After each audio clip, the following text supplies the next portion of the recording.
O dia do Senhor.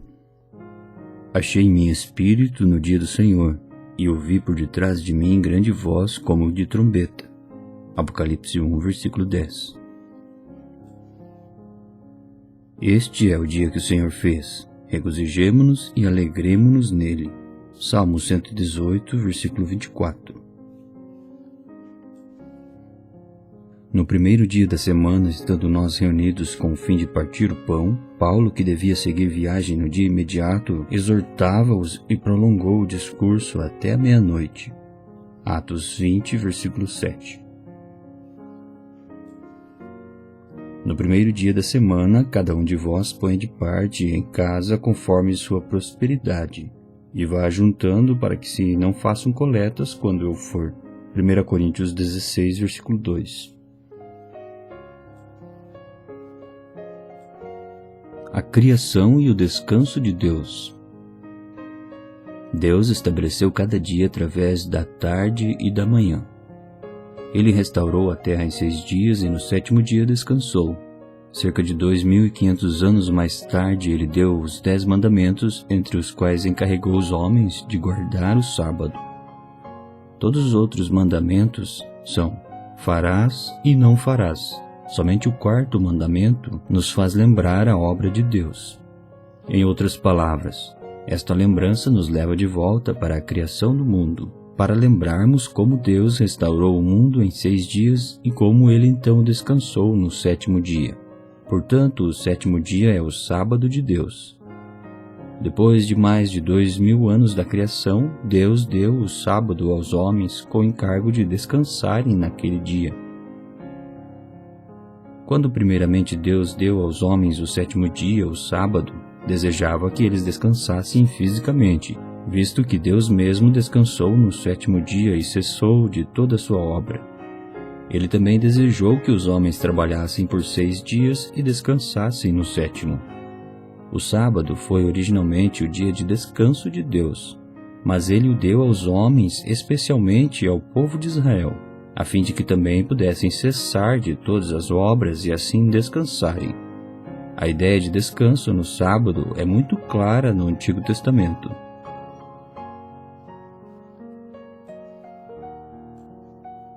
O primeiro dia do homem, o 7º dia original. As coisas no Antigo Testamento nada mais são do que sombras das coisas no Novo Testamento. O sábado, o qual Deus deu aos homens, como todos os tipos do Antigo Testamento, tem também um significado espiritual. O 7º dia de Deus era, na realidade, o primeiro dia do homem. Deus tinha acabado de criar o homem no 6º dia. Então, o 7º dia se tornou o primeiro dia da vida do homem na terra. Além disso, logo que ele foi criado, ele entrou no descanso de Deus. Deus trabalhou por 6 dias e então descansou no 7º dia. Mas o homem primeiro descansou por 1 dia, antes de começar a trabalhar por 6 dias. O pleno significado do sábado vem por entrar-se no descanso de Deus. Mas para entrar no descanso de Deus, devemos aceitar a sua obra. Deus trabalha, nós também trabalhamos. Deus descansa, nós também descansamos. Não entramos no descanso de Deus no nosso 7º dia porque nunca trabalhamos os 6 dias para enfim descansarmos. Na verdade, descansamos antes de trabalhar. Este é um princípio muito básico para nós, um princípio básico para o Evangelho.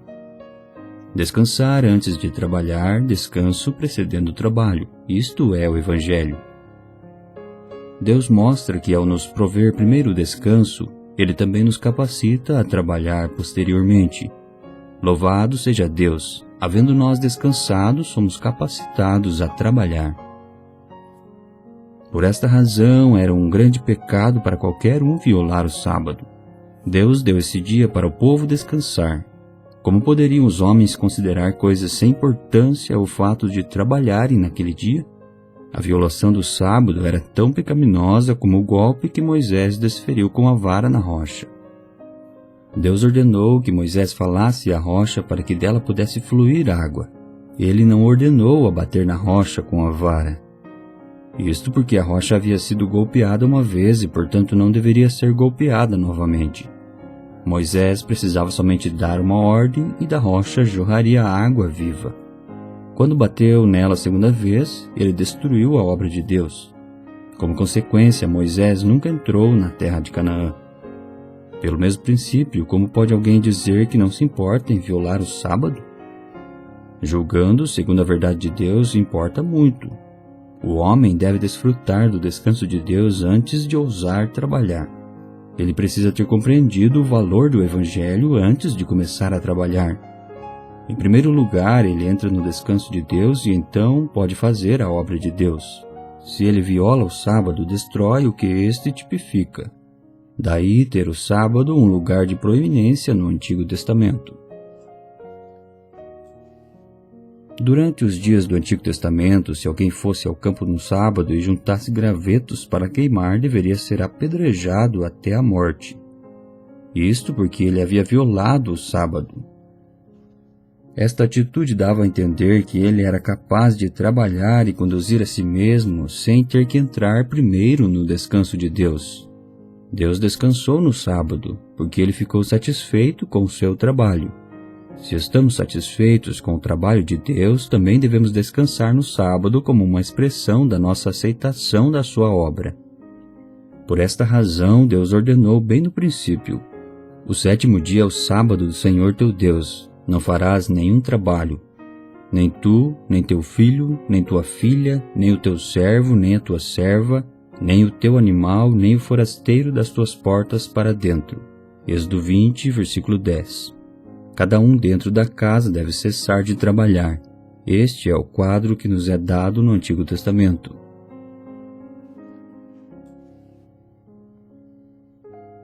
O sábado no Novo Testamento. Nos dias do Novo Testamento, as circunstâncias foram de alguma forma mudadas. É como se o dia do sábado se tornasse mais positivo. Enquanto no Antigo Testamento havia ênfase de não se fazer nenhum trabalho, no Novo Testamento o Senhor Jesus leu a lei e os profetas na sinagoga no sábado. Aquele que originalmente fora planejado para o descanso físico, tinha então se tornado em um dia para a busca espiritual. Este elemento não é encontrado no Antigo Testamento. Desta forma, há progressão no Novo Testamento. Ao descanso físico foi adicionado ouvir a lei e os profetas. O princípio de separar um dia dentre os 7 para Deus é subentendido. É realmente maravilhoso ver o sábado transformado em algo mais positivo no Novo Testamento. No sábado, as pessoas iam à sinagoga para ouvir a lei e os profetas. O Senhor Jesus pregou na sinagoga no sábado. Os apóstolos, incluindo o próprio Paulo, também pregaram e debateram na sinagoga no sábado. O sábado se tornou não somente um dia de descanso, mas também um dia de uso positivo. A ênfase especial estava agora no lado espiritual.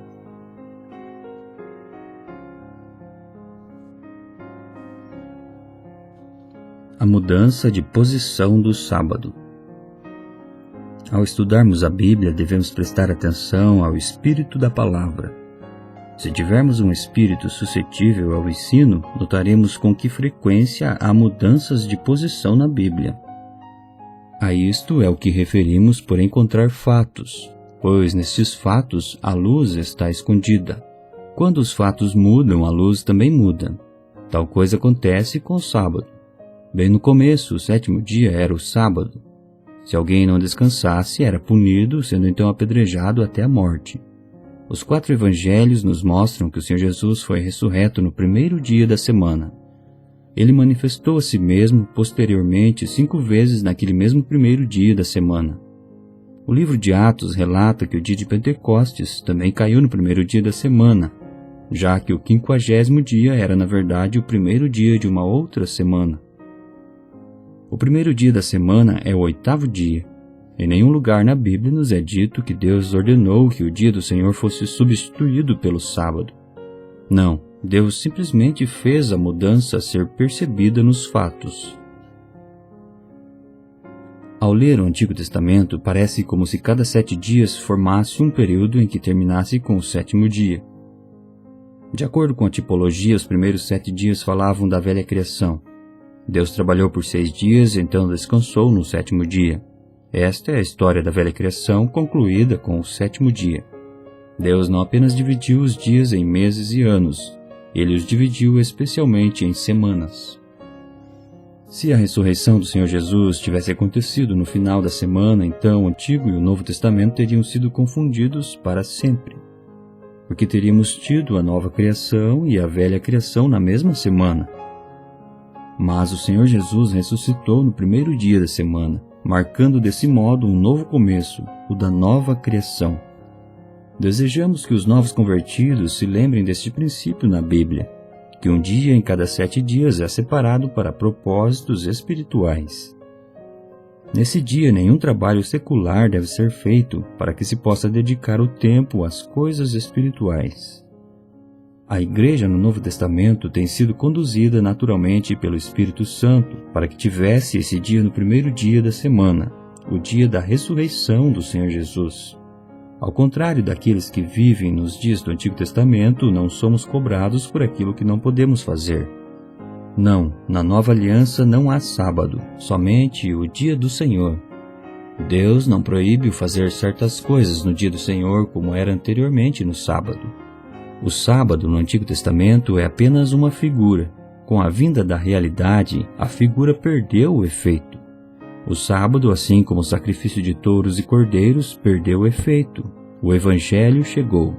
O homem entrou no descanso através do Evangelho. Ele é agora capaz de servir a Deus. Esta é a realidade do sábado. Então, sob a nova aliança, não temos nada a ver com o sábado. Isto não é tão simples como parece ser. Se a nossa interpretação de Apocalipse capítulos 2 e 3 está correta, a parte legalista encontrada na cristandade vai aumentar. Os novos convertidos, no entanto, devem conhecer a diferença apresentada aqui. O princípio do sábado é parte do Evangelho, como é o sacrifício na cruz do nosso Senhor. Todo o rebanho de bois e ovelhas do Antigo Testamento aponta para o Cordeiro de Deus, o Senhor Jesus. Quando ele vem, os bois e as ovelhas deixaram de ter efeito. Se alguém hoje oferecer um touro ou um cordeiro como sacrifício, ele blasfema do nosso Senhor. O Senhor se tornou o sacrifício. Sendo assim, como pode um touro ou um cordeiro ser oferecido novamente? Do mesmo modo, agora que chegou o Evangelho, as pessoas podem descansar em Deus.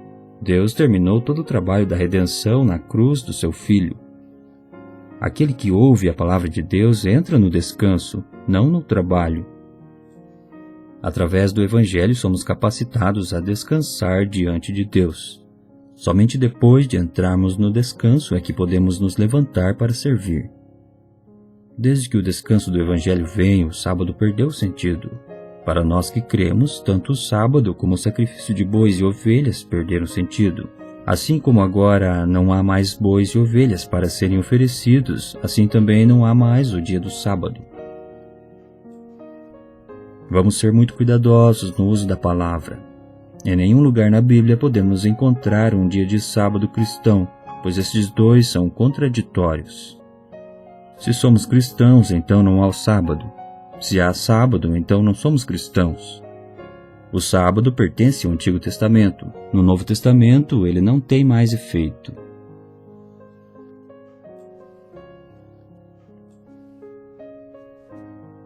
Dia do Senhor no Novo Testamento. A nova aliança, entretanto, tem o seu próprio dia, não se baseando no sábado, mas em um dia em cada 7 dias. O dia de sábado não foi mudado para se tornar o dia do Senhor. Um outro dia foi escolhido. Sob a antiga aliança, Deus escolheu o 7º dia, mas na nova aliança ele escolheu o primeiro dia da semana. O 4º mandamento diz: lembra-te do dia de sábado para o santificar. O 7º dia é o sábado do Senhor teu Deus. Não farás nenhum trabalho. Mas sob a nova aliança, quando Deus escolheu um outro dia, ele não proibiu coisa alguma. Nenhuma coisa negativa foi jamais mencionada. Ele nunca estabeleceu o que não podia ser feito no dia do Senhor. Ele apenas nos disse o que deveria e poderia ser feito. A característica fundamental do dia do Senhor se encontra no seu aspecto positivo. Há uma distinção muito clara entre a antiga e a nova aliança. Até onde se refere aos dias apontados por Deus, Um veio no final da semana, enquanto o outro veio no começo da semana. A antiga aliança terminou com o 7º dia. A nova aliança começou com o 1º dia da semana. A primeira semana pertenceu exclusivamente à velha criação, mas começando no 1º dia da próxima semana, houve somente a nova criação. Não há absolutamente confusão nem mistura da velha e da nova dentro da mesma semana. O Senhor Jesus ressuscitou no 1º dia da semana. A igreja também nasceu no 1º dia da semana, o dia de Pentecostes. Consequentemente, se alguém desejar voltar atrás e guardar o 7º dia, ele está confundindo a antiga e a nova aliança. Não há absolutamente base alguma na Bíblia para fazer isso. Lendo as Escrituras, não é surpreendente ver que 7 dias depois da ressurreição do Senhor, os discípulos foram encontrados reunidos novamente no 1º dia da 2ª semana. Não sabemos por que não se reuniram no dia do sábado, mas sabemos que se reuniram no 1º dia da 2ª semana.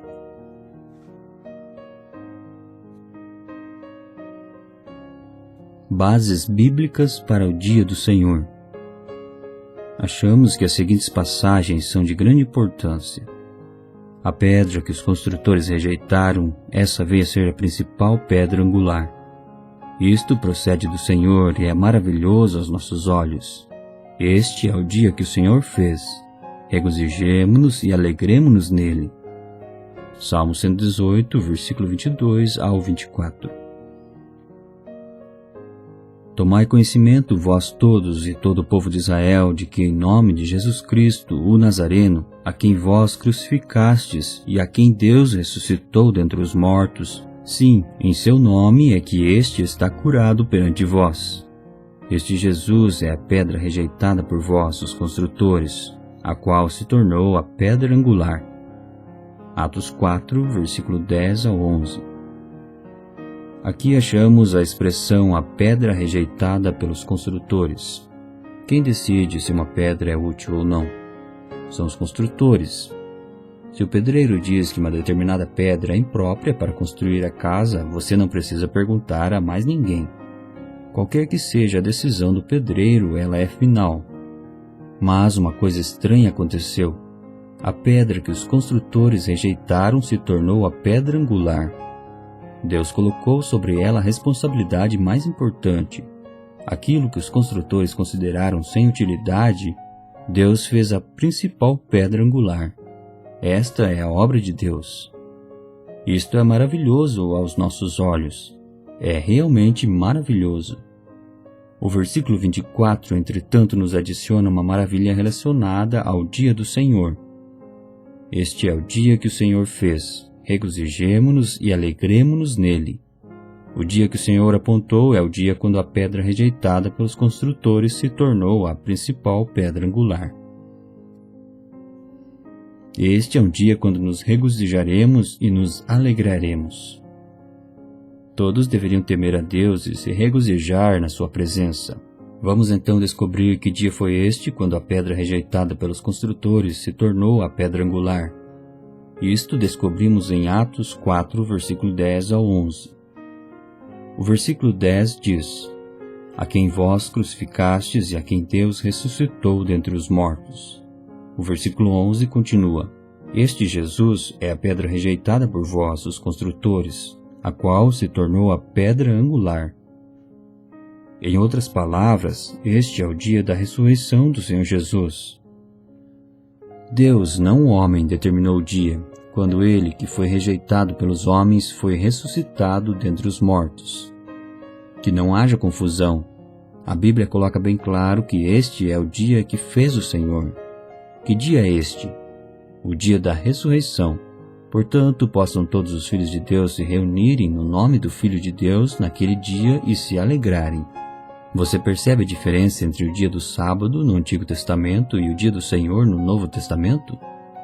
O primeiro dia é negativo, cheio de não farás e a ameaça de punição de morte.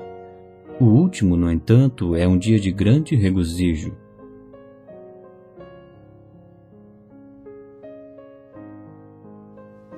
Coisas a fazer no dia do Senhor. Considerando o primeiro dia da semana, 3 coisas recebem atenção especial na Bíblia.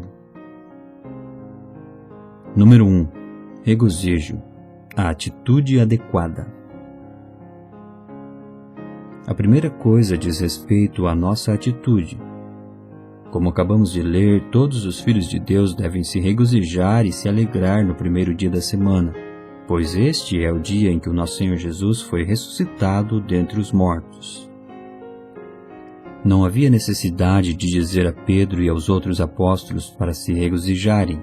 Durante os dias em que o Senhor deles estava no túmulo, eles experimentaram um grande desapontamento e tristeza. Então descobriram que o túmulo estava vazio. Eles não podiam fazer outra coisa a não ser se regozijarem e se alegrarem. Este é o dia que o Senhor fez. Vamos manter uma atitude de regozijo. Não há outro dia tão maravilhoso como este dia, pois este é o dia da ressurreição do nosso Senhor. No primeiro dia da semana, o Senhor veio para estar com os apóstolos. Novamente, ele voltou no primeiro dia da segunda semana. Ele deve ter aparecido para eles pelo menos 5 vezes no primeiro dia da semana. Mais adiante, o Espírito Santo apareceu aos apóstolos e àqueles reunidos juntos no primeiro dia da semana.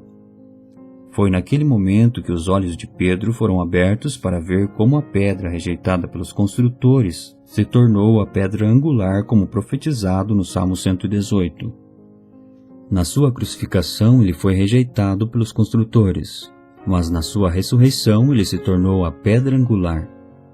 O Espírito Santo deu a Pedro este entendimento. Quem senão o Espírito Santo poderia apontar o Senhor Jesus neste salmo? Ele foi rejeitado pelos construtores, mas na sua ressurreição ele se tornou a pedra angular.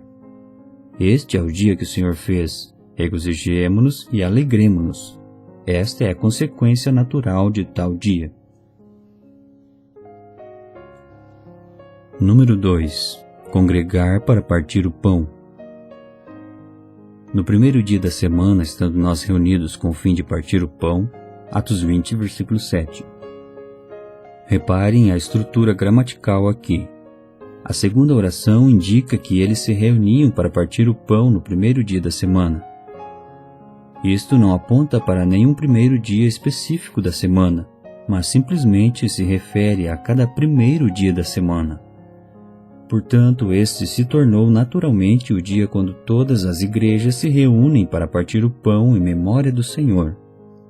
Qual dia é mais excelente do que este? O primeiro dia da semana? Hoje somos o povo da nova aliança. Uma de nossas características como sendo este povo é que nos reunimos com o Senhor no primeiro dia da semana. Este é o dia da sua ressurreição, um dia no qual nos regozijamos e nos alegramos. Partimos o pão para testemunhar que o nosso Senhor já morreu por nós.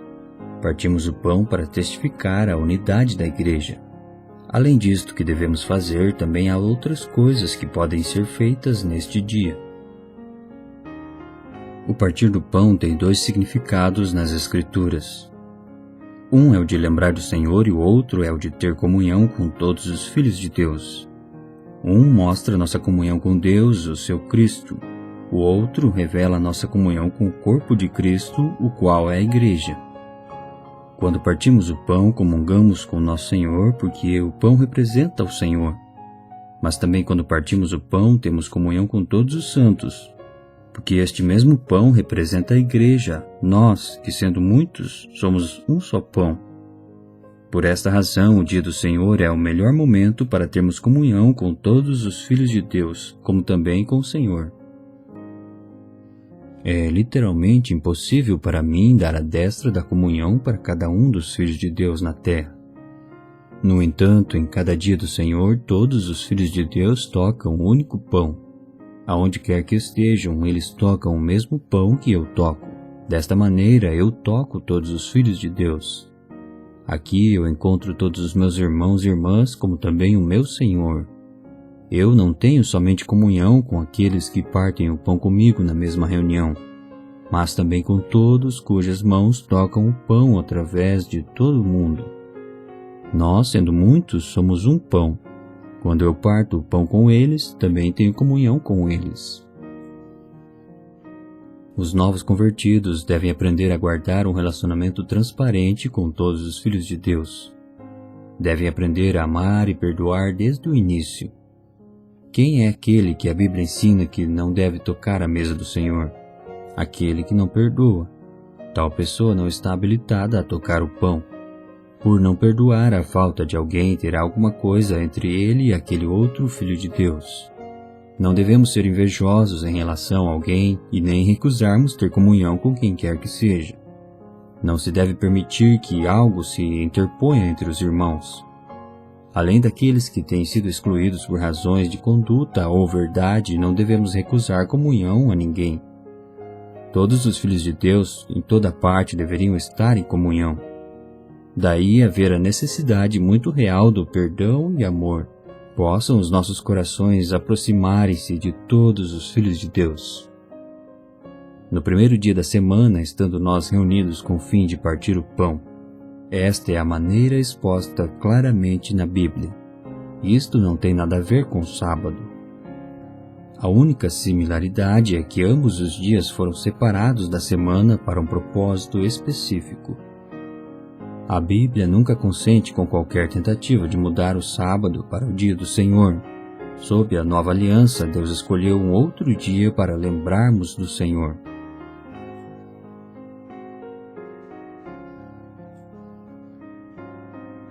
Número 3. Dar.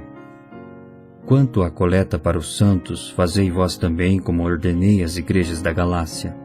No primeiro dia da semana, cada um de vós ponha de parte em casa conforme a sua prosperidade, e vá juntando para que se não façam coletas quando eu for. 1 Coríntios 16, versículo 1 e 2. Aqui encontramos a segunda coisa que deve ser feita no primeiro dia da semana. Paulo repetiu para as igrejas na Acaia a mesma ordem que ele havia dado anteriormente às igrejas na Galácia. Em cada dia do Senhor havia algo a ser feito. É bastante evidente que durante o tempo apostólico o primeiro dia da semana era um dia especial. Se Paulo queria encontrar os judeus, ele os procurava no sábado, mas se queria achar os cristãos, tinha de fazer isto no primeiro dia da semana. Isto não era verdade apenas para as igrejas na Acaia e na Galácia, mas também o era para todas as igrejas em toda a parte, porque o primeiro dia da semana é um dia muito especial para os cristãos. Nesse dia partimos o pão para lembrarmos do Senhor. Nesse dia ofertamos de acordo com o que o Senhor nos tem concedido. Não é surpreendente o fato de que dar é para ser feito uma vez por semana e não uma vez por mês? Muitos esperam até o fim do mês e alguns até mesmo esperam até o fim do ano.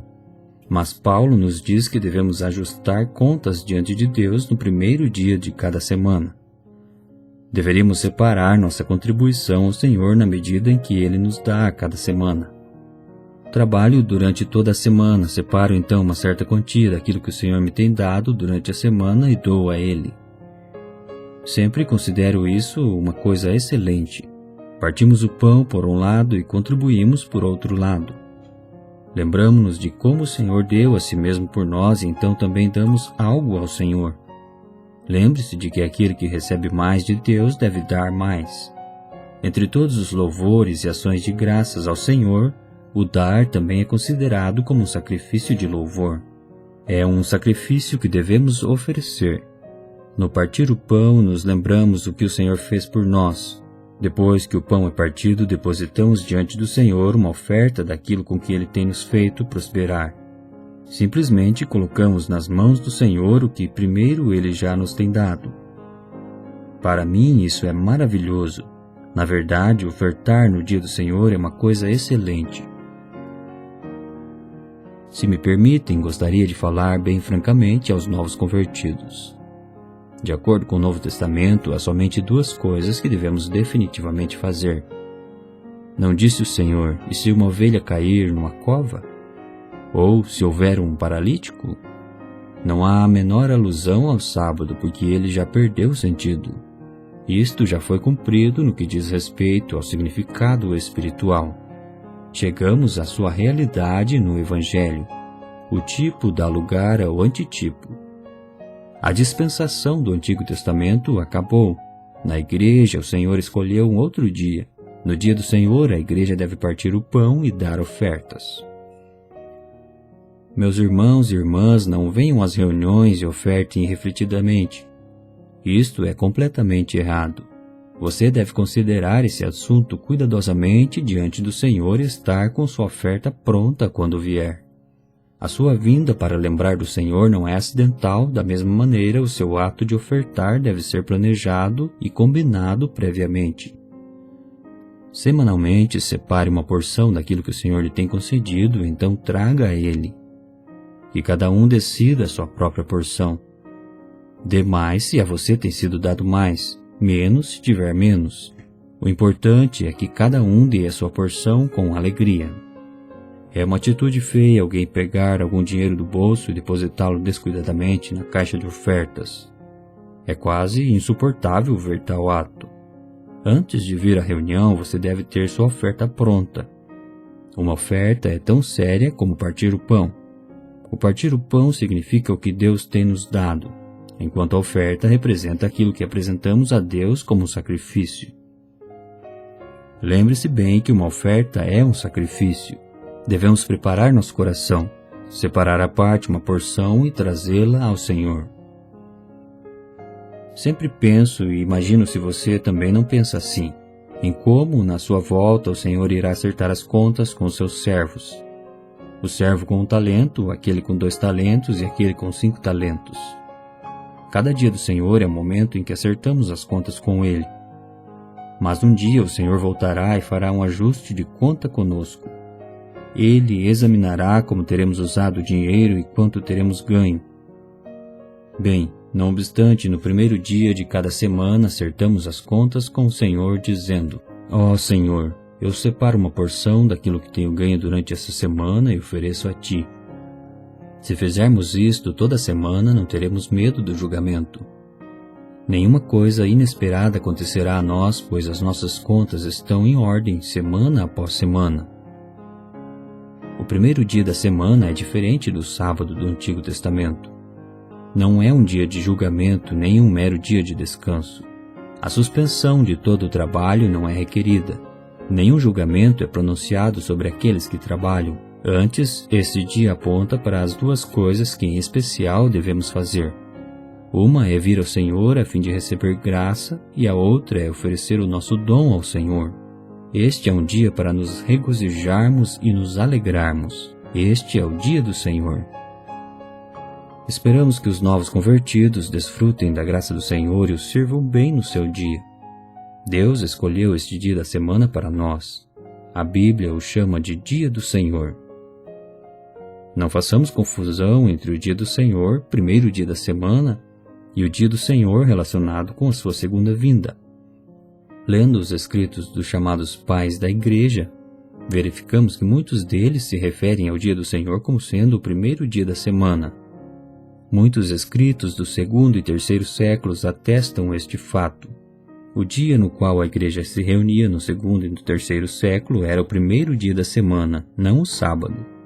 Não é verdade quando se diz que o dia do Senhor era originalmente no sábado, mas foi mudado para o primeiro dia da semana durante o quarto século. Pelo menos 20 a 30 pais da igreja, começando com os discípulos do apóstolo João e continuando através do segundo, terceiro e quarto séculos, todos concordam que era o primeiro dia da semana.